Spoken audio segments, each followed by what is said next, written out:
and all kinds of Mother's Day fantastic things that people can Perfume, purchase, lotion, all the restaurants full with mamas. Purchase, right?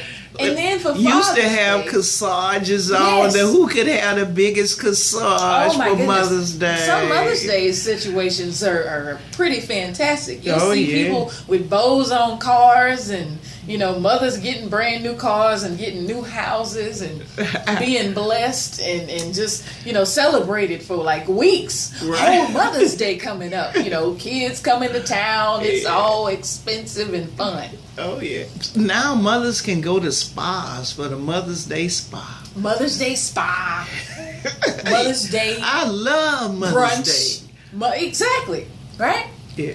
I wonder how the fathers feel out there. Now we're not trying to start nothing. Start no look stuff. Like on you me, try. no stuff. You look like you tried to. But I will tell you, it's kind of funny because I was on the social media platform that we so endure and enjoy, and somebody was saying, why is it that when Mother's Day rolled around, I can't even say it. When Mother's Day rolled around, there was all these little I Heart Mom filters that you could put on your photo. Oh, really? Yeah, and they started like 3 weeks ahead of time. Not 3 weeks, but 3 days ahead of time before Mother's Day. So you could start, putting your picture up with you and your mom. And it does a little filter that says like, I Heart Mom, Okay, all right. And somebody said that. Where are the Father's Day ones? Facebook or whatever, social media. Oh yeah, so they should have come out Friday. Yes, they have none. It's tomorrow, right? Right. So it's kind of like already they're giving the fathers the second burner, second fiddle, exactly. They when they have in the stores, you got the ties. Yeah, you got ties. What else they always have? Golf balls. Something else they always have with fathers. Coffee mugs. Coffee mugs. Yes. That's it. That's the three. After that, you just start over again. Give them a tie.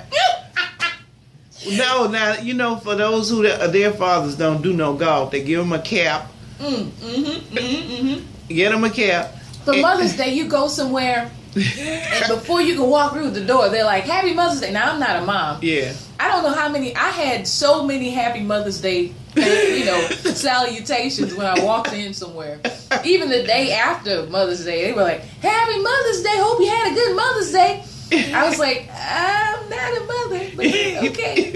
I wonder if they're in the barber shops, do they get discounts for the barber? For fathers that are, because that's where most men go, right? Yeah. So they should have something like special for fathers, Yeah. in places that fathers go. Because we talked about the spa. Mm-hmm. Fathers don't really go to the spa. No.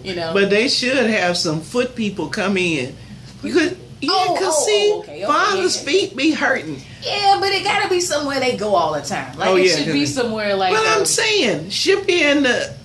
I was going to say, like, if they go to a lot of guys like to go and watch the basketball games and stuff. So like everybody who's a father should like get a discount or either get like a special bucket of popcorn or something. Oh yeah. You know what I mean? I do. They should have something special. Like they do. They do this for mothers. Yeah. So why do fathers don't have no Father's Day billboards out there? Yeah. Father's Day lunch. Mm-hmm. No. Where's the Father's Day brunches and stuff? If they have any, are they nobody giving free coffee? Exactly. Let us know so we can let these fathers know about this. Give us a call and let us know. Okay, the number that got dialed is 343-1075. 343-1075. If you know about any father's specials. Or even if you want to just give your father a shout out or somebody who's a father that inspires you. Yeah, let's give them a shout out too. Yeah. And it just all throughout the week, y'all just keep calling, give fathers respect. You know what? I want to say put some respect on their name. Oh gosh. Well, this is a Christian radio station. They don't even know what. Some rapper said that. That's just put some respect on my name. Mm-hmm. But anyway, let me say this about sweet Christian fathers. Yes. That endure, and they don't even get a free cup of coffee. No. and it's so. I didn't think about this when it was happening, but I can remember one Mother's Day we were showering over Mama, and all of a sudden, I guess we forgot all about Daddy. All of a sudden, he said, "I want my food." He was in the family room all by himself. We all fawning over Mama in the kitchen. "Oh, here, wouldn't you like some of this? I made this." We were just going on and on and on, and he just hollered from the family room. Y'all done forgot about me. I want my food. Anybody, is this thing on? I'm in here starving. But I would like to give, when you said that, Claudia, you inspired a thought in me. Oh. My 6th grade teacher, Mr. Hughes, at Capitol Elementary, was the first guy that I, ran into that I knew that, he was a real man's man. He had been in the Korean War, which before then, all the guys had been in World War II. And I didn't really know anybody the veteran from any other war, but he had been in Korea. And he sucked peppermints all the time. He didn't smoke. During a time when looked like every man, smoked a pipe or a cigarette or cigars or something, he sucked peppermints. And he didn't wear a suit. I never saw him in a suit. But he was always trying to tell us something that, we were unaware of, so to speak, And I just want him to, and there was a guy that used to, back then there was I don't know if it's still there, but there was a creek, an open creek, and there was a guy that had dropped out of school that used to swing on a rope from one side of the creek to the next. Oh, he was acting like Tarzan. Yeah. Right. He would go back and forth, and he would, sometimes he'd holler, "Whoa, whoa, whoa, whoa." And Mr. Hughes would say, "Don't y'all have your lives like this? That's the, the best thing, that's the peak of your day, is swinging from a rope." And I would think about that sometimes and think, I want to be the best I can be. And he was real, he really chilled, because this was a point in time when everybody wanted to whip kids. And, as a number one form of discipline, don't just skip all the rest, go straight to the belt. And he really wasn't into that. And there was a guy, the head janitor at the school, that our principal used to call him. When she called him into the office, we knew that there was some boy about to get a whooping. And he really didn't like whipping. But, that was his boss. And he would, I think, and some of the guys need to really tell me if this is happening, because one time they had me answering the phones. And I think he really was hitting on the bucket, hitting on the wall. He was missing. These guys, both of them, they were big and strong, but they didn't use their strength in a hurtful way. They didn't find any pleasure in other folks' pain, and they didn't talk a lot, but what they said last 30 years. Yeah, that's awesome. That sounds like he was a very nice in his own way. He was a father figure. And I got to tell you one more thing before we go. Ooh, I'm using up all the time. But he would always, there was a woman who became a world famous opera singer. Her name was Lenore Lafayette. And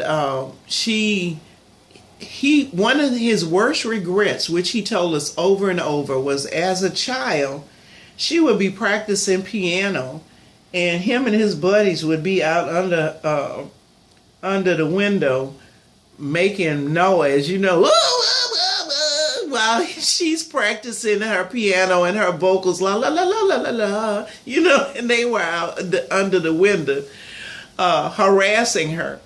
And of course, later, you know, she became a world famous opera singer. And while he was in the service, you know, he saw that she was starring in Munich and in other places.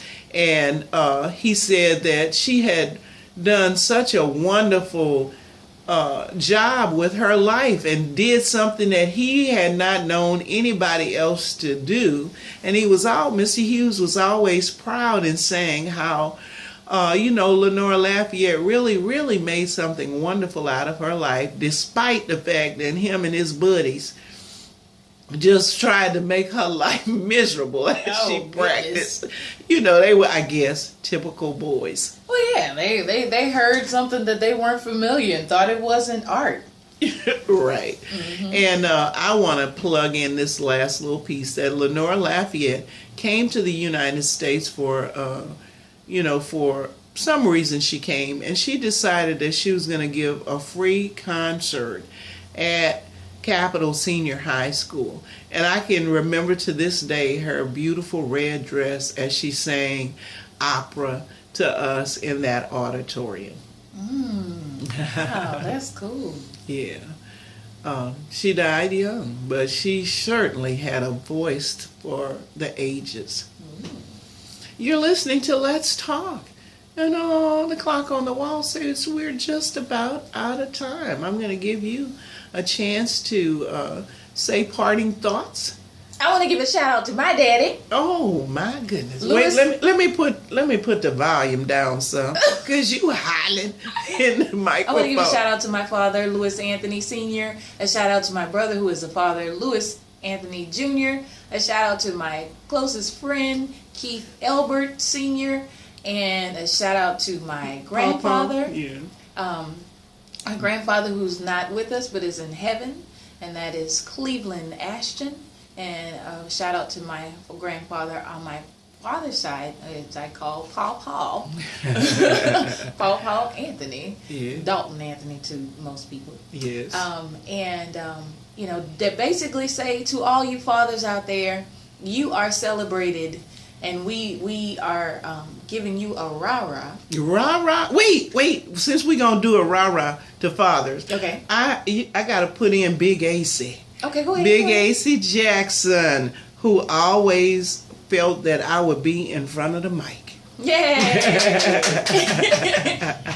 All right, rah-rah to fathers? Yes. All right, rah-rah to fathers, rah-rah for fathers. Woman in the house say rah-rah for fathers. 1, 2, 3, 4. Who you gonna root for? Fathers, that's who, rah-rah. Woo! Tune in next week for Let's Talk.